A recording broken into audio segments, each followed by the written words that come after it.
is, starting today, the first ever female manager in affiliated baseball. So with that, we'll open it up for some questions.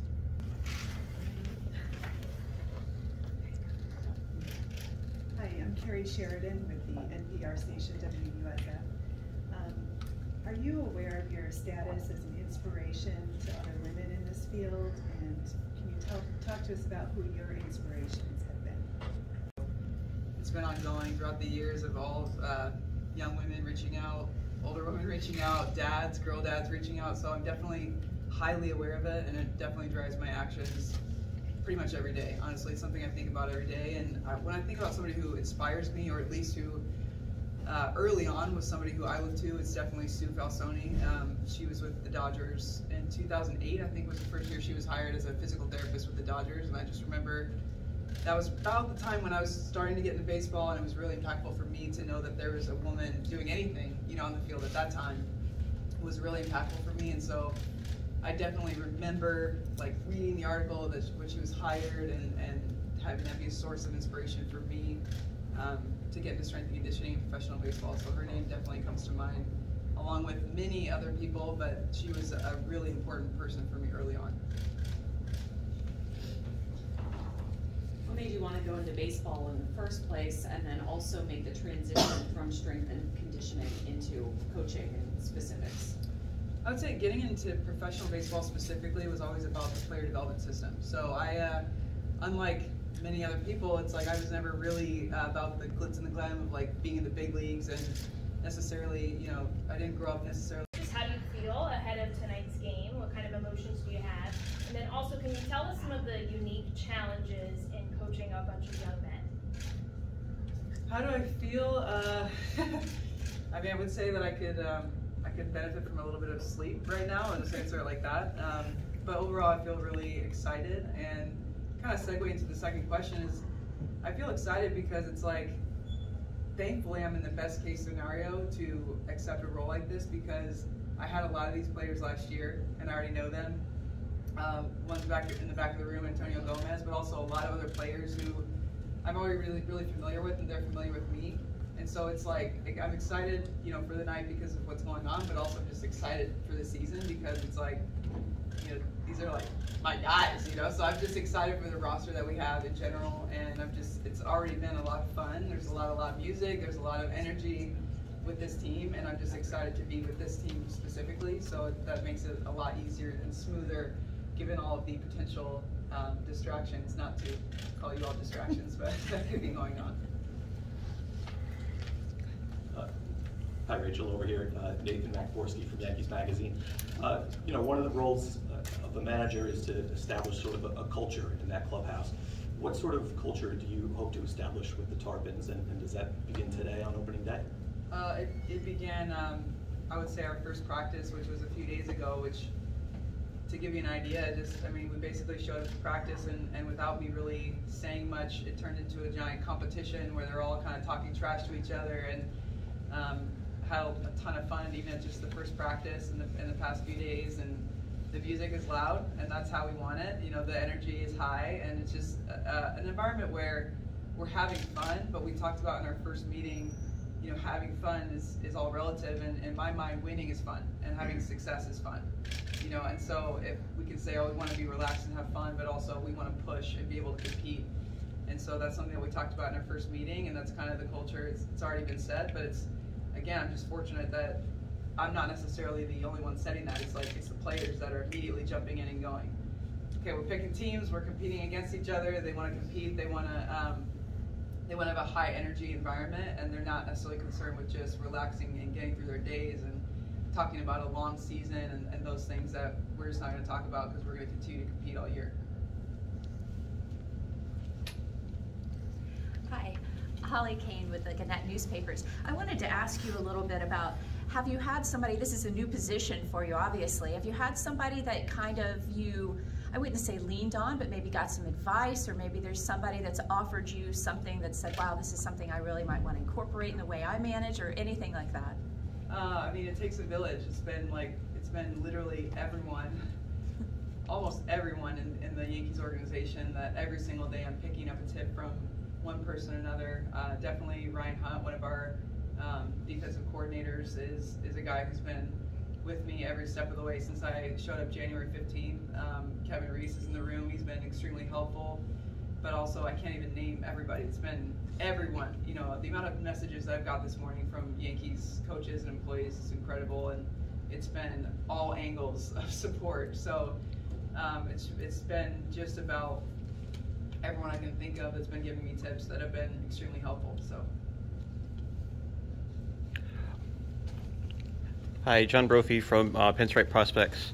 What have the last few weeks and days been like as spring training wrapped up, been like, and going into the manager role? Well, a few weeks ago I got hit in the face, so I would say that wasn't ideal. So about 7 days of bed rest was not ideal in the middle of spring training while I'm trying to adjust to a new role. But again, it's been very hectic, as you can imagine, and there's no secrets. This is a new role for me in many ways, but also I've just had so much support that, and I will continue to have support that no matter how many mistakes I'm going to make, which I've already made about a billion, you know, there's more coming, and I just know that I have a ton of support from the organization and from the players, and just being honest about my strengths and weaknesses, and if they can't respect that, then I don't know what they can respect. So it's been hectic. It's been learning a lot of new things, and also been a blast, and feel, you know, as ready as I can be.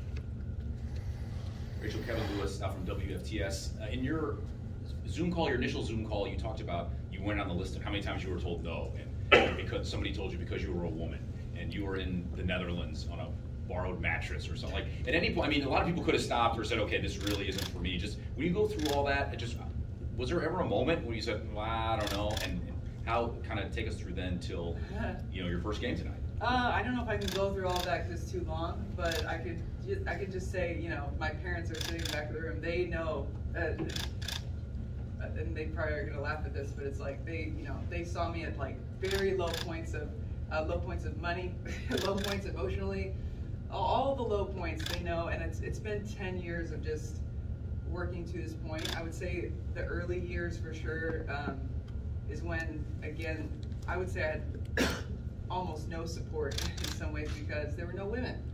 So things have evolved since then. Obviously, I was blatantly discriminated against back then. Some people say not to say that, but it's just part of what has happened. And also just, I think it's important to say because it lets you know how much change has happened.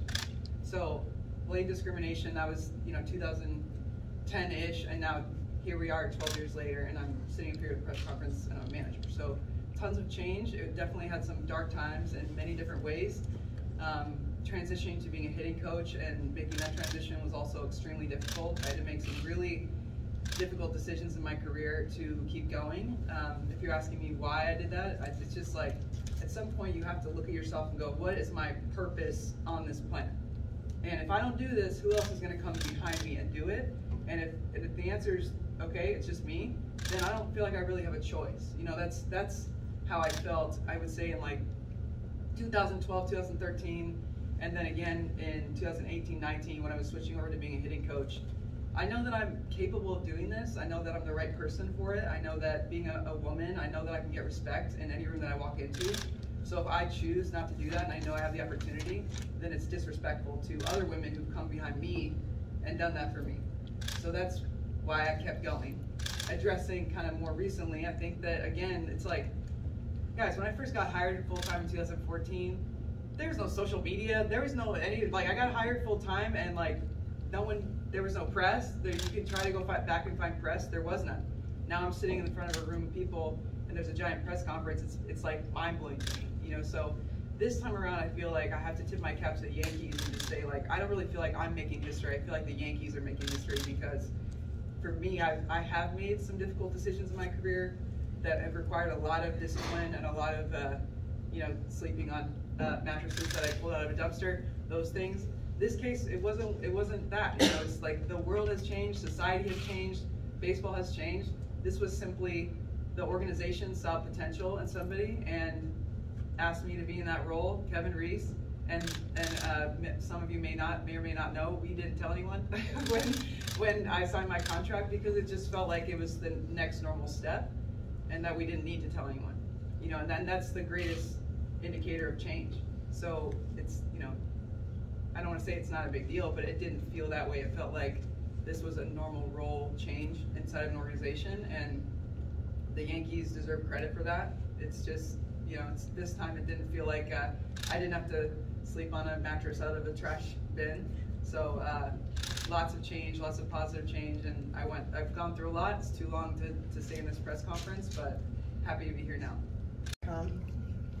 Where'd you get hit in the face, first of all? Was that like a foul ball or a miscatch? How did I get in the face? I was flipping balls in the cage, and a guy just took a late swing, or I put the flip in the wrong place, and took a little trip to the emergency room. Antonio's laughing at me in the back. Yeah, so I'm obviously lucky to be sitting here. I'm lucky that my face looks as good as it does. You know, everything's good. I talked to Aaron Boone and Nick Swisher yesterday, and they said, man, you should hear her yell at somebody in Spanish. They were so impressed. So, like, it was just funny that, you know, with your team dynamic and you're in charge of men now, like, how is it received to them, you know, the first time that you do have to raise your voice or be assertive, or, you know, any of those things that maybe people will think about? Antonio, how does it feel when I raise my voice at you? I think that, honestly, every time I join an organization, there's a little bit of curiosity. So it's like the first couple of weeks, maybe there's some uncertainty, or guys don't know me very well, or whatever, and then within 2 weeks, or even probably within 24 hours, they know the deal, right? If I can walk in front of a room, speak confidently, know what I'm talking about, and then I can say in Spanish too, it's like, okay, all right, this woman is about business, and this is a job. She's a professional. I really think it doesn't take too long for them to figure out, you know, that I'm just a coach, you know, and eventually they just kind of forget and be themselves around me. And once they have that level of respect for me, and also vice versa, if I have respect for them, if I raise my voice at them, it's like out of love and not like they feel threatened by me, or that they, you know, they're mad or whatever. I could raise my voice, and then 5 minutes later we're back to normal. In that vein, are you kind of maybe eager to get today behind you so you can actually put all your focus on your actual job instead of entertaining us every couple days? I mean, yeah, I would say that would be nice, and also I truly believe that this is my job. I don't think that you can sign your name on a piece of paper in this situation and not accept also the other responsibilities that come along with that. Kelly Cowan, Fox 13 here in Tampa. And I'll just give you a little background on why I'm asking this question. I was the first girl to play on my high school football team. And so I know every day for the first 2 weeks, it was a thing. A month in, it was no longer a thing until we started playing against other teams. And then when other teams would see my ponytail sticking out, it'd become a thing again. So is it something that you experience on a daily basis? Does your gender come up, or how often would you say that you're reminded, I might be the only woman in the room, in the clubhouse, in the entire stadium at this point? It's honestly, I forget about it until it's a new thing, a new organization. I'm taking a new role now, or as you mentioned, I think if you are in this clubhouse or in this organization, you know it's just not a big deal. And I think teams looking across could go, wow, how does that work, or how does she fit in, or how whatever. And like, if you're in the clubhouse, you know that I asked Chandler and Champlain to be the DJ in our first meeting, you know, so it's fine, you know, it's fine.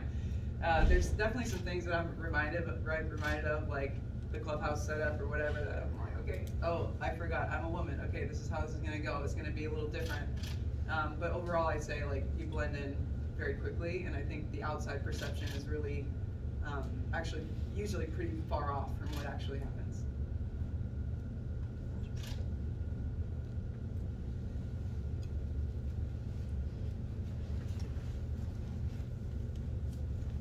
Rachel, just opening day. I mean, to anybody who's been in baseball for as long as you have, those two words are like magic. What do those two words mean to you, and how different is this particular opening day compared to all the previous ones you've had? Just feeling really grateful. I'm thinking about, you know, like I said, Sue Falsoni. I'm thinking about Gene Afterman, who I'm lucky enough to be in the same organization as, and again, going back to like, you know, Cashman and the Steinbrenner family, they've been progressive way before it was cool, you know.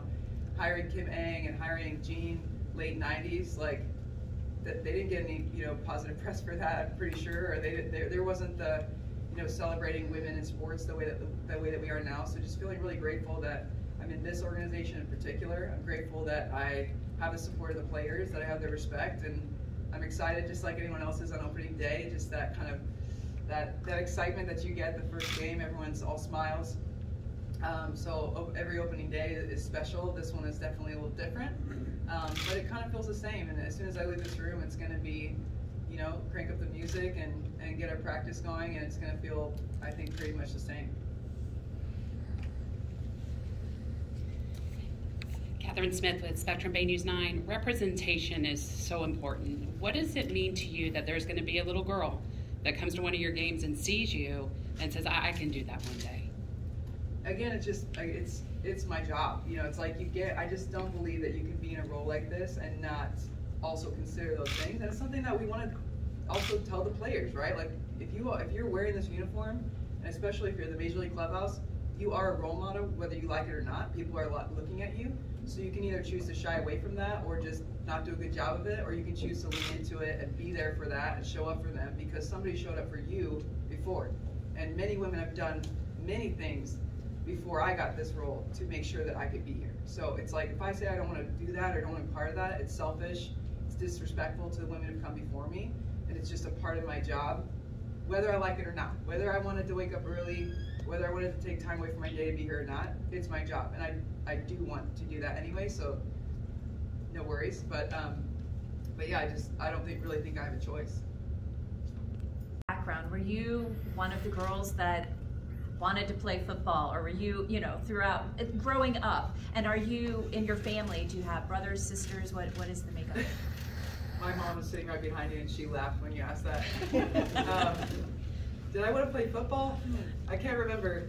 No, yeah, when I was in 4th grade, I said that I wanted to be the first female kicker in the NFL. I don't know why. It's just funny to me to think back at that time. I was 10 and I said I wanted to be the first female to do something. Not exactly sure why.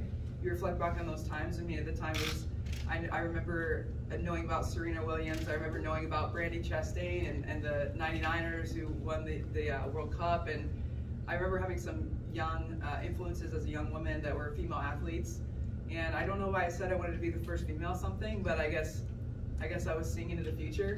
But absolutely, I was a tomboy. I was definitely a girl who was always a very aggressive athlete. And I have 2 sisters who are also very aggressive athletes growing up. And you can thank Bonnie and Rachel Balkovec for that, because they made us, they treated us as capable young people and not, oh, well, you're a girl, so you do this and this is how this goes. It was just, I really didn't know any different. I just knew I was a really competitive athlete, and I didn't really think to myself, oh, well, I'm a girl, so I can't be like this. I just thought I want to be the best that I can be at everything. And so I started that work ethic extremely young, thanks to my parents. And I was always very aggressive, going after just about anything that I wanted, and nothing has really changed since then. So yeah, if you're asking me, have I always been like this? The answer is yes, I have, yes. Who do you think would be the one single most influential role model in the last 100 years or a couple generations that really, I mean, would it be somebody like Billie Jean King? I mean, or are there other smaller heroes out there that didn't know they were in that window of time, kind of like you? Yeah, I mean, Billie Jean King, like that's something that I think about. It's like, if I don't want to be doing this, or I don't want to go through these challenges that I have, which by the way are minimal compared to what Billie Jean King went through.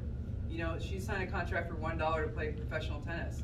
She is definitely an icon in my mind of a person that I think about, like, okay, I don't want to be doing this, or I don't have time, or whatever, and I'm like, no, Billie Jean did this for me.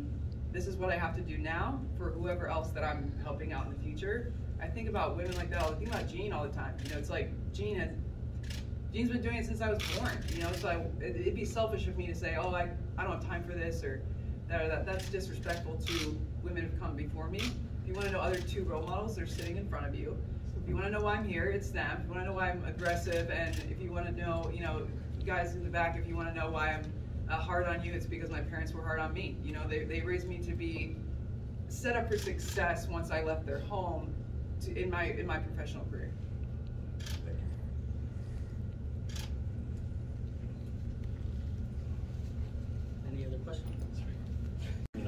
you excited to see? Oh, just throw out like a couple of names that maybe you don't hear a lot. I would say for sure check out Grant Richardson's power.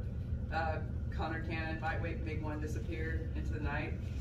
Some names I'm really excited about, just some guys on the roster who maybe you don't hear about all the time. Benny Cowles as well. So just some other guys that you might want to keep an eye on that you don't hear all the time. Just heads up for those players. And your starting pitcher for tonight? We have. Yeah. Oh my gosh, what am I thinking? Ely. I just texted him this morning.